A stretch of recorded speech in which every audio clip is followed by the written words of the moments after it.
Assalamualaikum warahmatullahi wabarakatuh.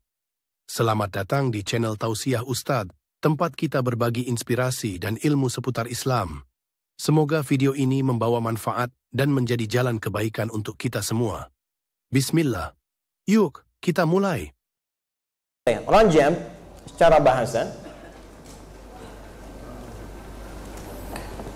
sudah? Secara bahasa dia berakar dari 3 huruf utama, ra, jim, dan ba. Bimakna ta'zim. Ra, jim, kemudian ba, bimakna ta'zim, sesuatu yang agung.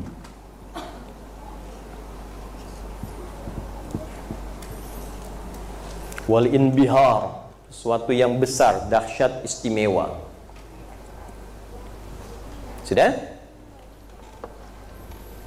Kalau disambungkan ke makna yang tadi, ya, ke bulan Hurum, bulan evaluasi, bulan meninggalkan yang haram, bulan meninggalkan segala yang dilarang, maka seakan-akan ada makna seperti ini, bahwa evaluasi diri itu, meninggalkan yang haram itu, meninggalkan yang tidak disukai Allah dan Rasul itu sesuatu yang agung di sisi Allah dan Rasulnya.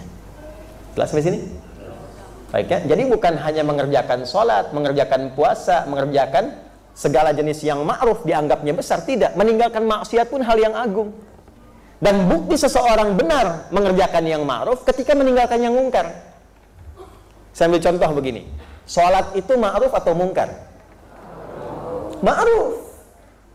Ma'ruf, sesuatu yang dinilai baik, sesuatu yang disyariatkan dan baik. Ya, dibenarkan, diwajibkan oleh Allah dalam yang fardu.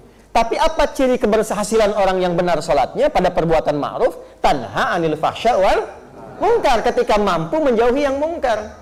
Quran surah 29 ayat 45. Utslu ma uhya ilaika minal kitab wa aqimis shalah. Innas sholata tanha anil fahsya wal mungkar. Fahsya itu ya maaf sekali, kata-kata jorok, kotor, kemudian pornografi, porno aksi, LGBT dan turunannya, itu fahsya. Jadi kalau ada orang sholat, setelah kemudian sholat melakukan tindakan yang fahsya, nonton misalnya, maaf, video-video yang kotor, gambar-gambar yang tak elok, ya, atau melambai setelah itu, misal gitu ya. Nah, ini menunjukkan bahwa ada yang kurang sempurna dalam sholatnya. Mungkar, perbuatan buruk yang langsung diingkari hati. Mencuri, berbohong, mencela, berselisih, merampok, lebih tinggi lagi, menghilangkan nyawa dan seterusnya, itu mungkar. Karena itu kalau ada orang sholat ma'ruf, kelihatannya sholat, ya, tapi dalam takbir yang pertama dia mundur dan ngambil kotak masjid, ya, nah itu mungkar. Atau setelah pengajian ini ma'ruf, tapi keluar dari masjid bisa mengambil sendal orang, itu mungkar. Jelas nggak sampai sini? Oke, jadi ukuran benarnya ma'ruf terletak pada kemampuan dia mencegah yang mungkar. Nah, Rajab ini pendidikan untuk meninggalkan yang mungkar. Jadi kalau Ramadan meningkatkan yang ma'ruf, Ramadan itu kan tingkat ibadahnya. Sholatnya meningkat, infaknya meningkat, kan Qur'annya meningkat. Nah, Rajab ini pendidikan untuk membuat kita lebih kuat meninggalkan yang mungkar. Gini Pak, gambarannya Pak. Jumatan itu ma'ruf atau mungkar? Halo? Ma'ruf. Saya tanya pada Bapak, jika ada yang menawarkan proyek ke Bapak, nilai keuntungannya 1 triliun, 1 T, tapi bersamaan dengan Jumat, Anda pilih mengerjakan proyek itu atau Anda pilih Jumatan? Nggak ada pilihan kedua, awas. Itu aja pilihannya. Hah? Ayo coba. Tuh. Nah, ini yang tidak mudah. Sekarang ini jangankan 1 T, untuk jaga toko saja yang tidak seberapa yang didapatkan bisa ninggalkan Jumat. Itu. Ya. Sekarang ini dahsyat Pak Ibu, zamannya berbeda, eranya disrupsi, ada era perubahan yang dahsyat. Anak itu lupa dengan kasih ibunya, bahkan bisa menghilangkan nyawa ibunya hanya karena ingin diberikan tambahan uang yang dia pakai untuk main game. Eranya berubah. Sedangkan tahunnya kan sama kita lewati. Ada 4 loh pendidikan menghilangkan mungkar ini. Salah satunya apa? Efektifkan Rajab untuk mengenalkan yang mungkar supaya ditinggalkan. Bagaimana menata dari ujung kepala sampai ujung kaki supaya yang mungkar itu hilang. Mata bisa melihat yang baik, telinga bisa mendengar yang baik, lisan bicara yang baik, sampai ke ujung kaki. 1 bulan pelatihannya. 1 bulan. Di Rajab. Dan ini agung di sisi Allah. Anda bisa bayangkan kalau kita bawa ke rumah tangga saja. Rumah tangga masing-masing ya, bukan rumah tangga kita ya. Bawa ke rumah. Ibu latihan, anak-anak latihan, ayahnya latihan. Tutur yang baik. Berusaha mendengar dengan cara yang baik. Berusaha menggunakan tangan dengan cara yang baik. Rasakan perbedaannya setelah Rajab, bedakan rasanya, dan pasti akan terasa bedanya. Nggak percaya silakan. Keluarkan ayatnya. Ini ayat-ayat tentang mata, ini ayat tentang telinga, ini ayat tentang sampai ke ujung kaki, dan tempatkan di bab rumah tangga. Apa itu sakinah? Apa itu rahmah? Apa itu mawaddah? Kenapa pakai ayat di depannya? Wa min ayatihi an khalaqalakum min anfusikum azwaja litaskunu ilaiha. Sakinah dibuka dengan ayat. Kenapa sakinah didahulukan sebelum mawaddah? Litaskunu ilaiha wa ja'ala bainakum mawaddah wa rahmah. Kenapa sakinah duluan datang sebelum mawaddah? Mawaddah itu kan cinta fisik, materi, cinta yang hadir dengan dasar pemberian fisikal, materi. Ibu saat menikah dikasih mahar kan? Itu kan materi kan? Itu kan menambah cinta. Nanti implementasinya setelah berumah tangga itu dipancarkan, bukan cukup hanya di nikah saja. Itu kan syarat nikah, ya kan? Disertakan di situ. Tapi ketika menikah, apa makna mahar itu? Teruskan.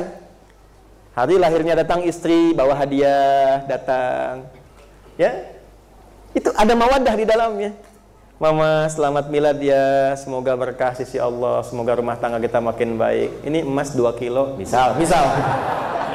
Contoh. Ya walaupun ngambil bunga 1, tapi itu mawaddah. Papa sukses di kantor, pulang ke rumah, sambut, masakin makanan kesukaannya, itu mawaddah. Ya, itu cinta fisik. Tapi kenapa sakinah duluan?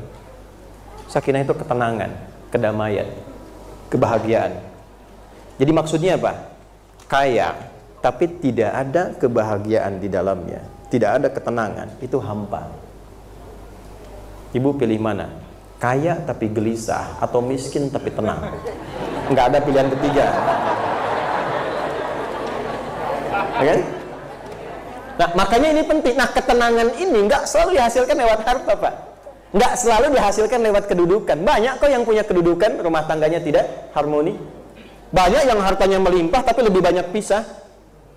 Ketenangan itu dilahirkan ketika setiap pasangan saling memahami yang dengan itu memfungsikan keadaan tubuhnya untuk berbuat lebih baik. Itulah Rajab yang mengantarkan pendidikannya. Dan itu agung di sisi Allah. Karena kalau orang sudah bisa menepikan yang salah, solehnya muncul. Hidup itu kan berpasangan. Baik lawannya apa?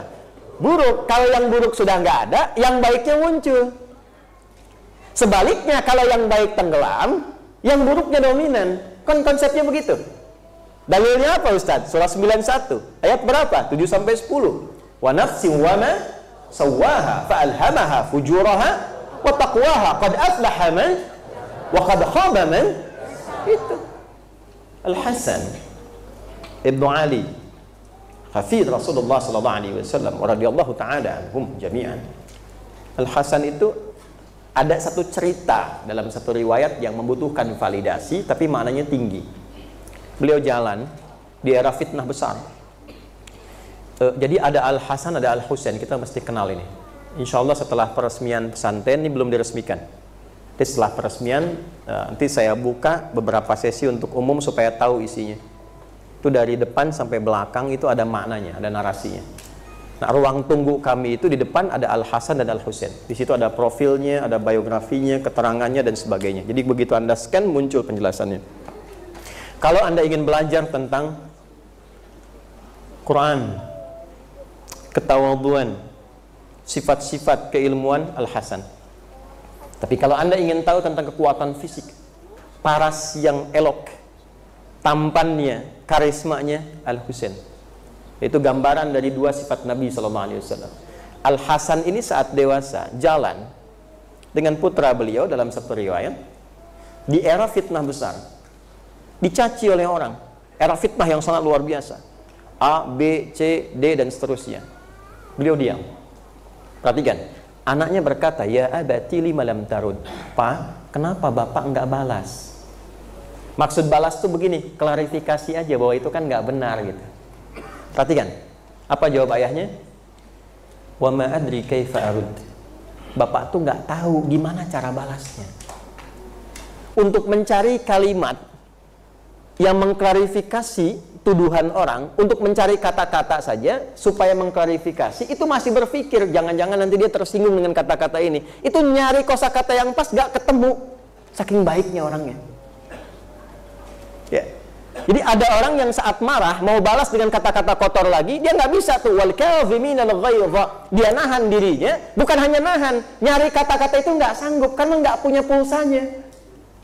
Dia nggak punya pulsa kata-kata yang kotor, ya. Dia nggak punya kosakata kebun binatang, nggak punya kosakata ya pasaran, karena nggak terbiasa. Jadi ketika mau mencela pun itu susah gitu, karena nggak ada pulsanya, nggak ada kosakatanya. Nah, kalau sudah sampai ke titik itu sehingga sulit menemukan yang salah, maka Anda akan mudah menjadi pribadi yang soleh. Gak cukup dengan amin tuh, ya latihan dulu di sini. Inilah Rajab. Ya. Karena itu limadza summiya Rajabu Rajaban li'annahu yatarajjab khaira baina Sya'ban wa Ramadan. Kenapa disebut dengan Rajab? Karena Rajab ini bulan agung, menyiapkan bekal-bekal yang baik sebelum masuk Sya'ban dan diamalkan saat Ramadan. Jadi dari sekarang kita mulai siapkan, terbiasakan yang haram kita tinggalkan. Supaya apa? Ramadannya full bisa menjadi soleh. Anda nggak mungkin bisa baca Quran kalau yang haram masih ada dalam diri. Nggak mungkin. Ada seseorang mengadu pada seorang syekh, saya sulit baca Quran. Sulit sekali. Udah gini, nggak usah baca dulu kata syekhnya, ambil mushaf Anda yang paling besar yang ada di rumah Anda. Setelah itu, masuk ke ruang tengah Anda yang luas, simpan mushaf depan Anda, lalu tatap mushaf itu dan katakan, ya Allah, dosa apa aku sampai hari ini untuk baca saja belum mampu. Menangis orang ini, tobat dia. Ketika tobatnya mengalir, barulah kemudian dia punya kemampuan untuk berinteraksi dengan Quran. Karena yang kotor keluar dulu, yang baik baru muncul. Ja'al haqqu wa zahaqal batil. Ketika yang baik itu masuk, yang batil itu keluar. Maka kalau ingin menikmati Ramadan, jadi menikmati itu, Masya Allah gitu, enak. Di puasa itu bukan cuma tahan lapar, haus, nunggu buka, baru masuk udah ngitung kapan selesai, kapan Idul Fitri, baru sahur udah lihat kapan buka, ya kan? Jadwal imsak itu dibuatnya jadwal buka, ya kan? 1, 2, 3. Kita nikmati setiap malamnya, ngajinya, Qurannya, berlomba, kapan bisa khatam, berapa kali bisa baca, menikmati tarawehnya. Bukan mencari mana masjid yang paling gampang bacanya, yang paling pendek bacaannya, atau yang biasanya baca pembuka ayat saja. Nun, Allahu Akbar, Yasin, Allahu Akbar. Kurang nikmat. Kurang nikmat. Sahabat tuh banyak menangis sebelum Ramadan berakhir. Dan minta, ya Allah, mengapa nggak setiap waktu Ramadan, setiap waktu Ramadan, tiap hari ada maghfirah, berdoa dikabulkan, dosa digugurkan. Ya akhi, kapan dapat yang seperti itu lagi? Gak mudah. Pertanyaannya, sampai nggak ke Ramadan itu? Kalaupun nggak sampai, minimal ada persiapan dari sekarang. Karena itu ada doa dari ulama. Doa. Apa di antara doanya? Allahumma barik lana fi Rajab wa Sya'ban wa balighna Ramadan. Ya Allah, berkahi kami. Apa itu berkah? Berkah itu ziyadatul khair wastimrarihi. Bertambahnya nilai kebaikan dan konsisten. Ya Allah, bimbing kami di bulan Rajab ini supaya mampu mengoreksi diri, jadi pribadi yang lebih baik dan konsisten kebaikan itu dibawa bekal sampai ke Ramadan. Itu maksudnya. Jelas? Terima kasih sudah menonton. Jangan lupa like, share, dan subscribe untuk mendukung dakwah ini. Sampai jumpa di video berikutnya. Wassalamualaikum warahmatullahi wabarakatuh.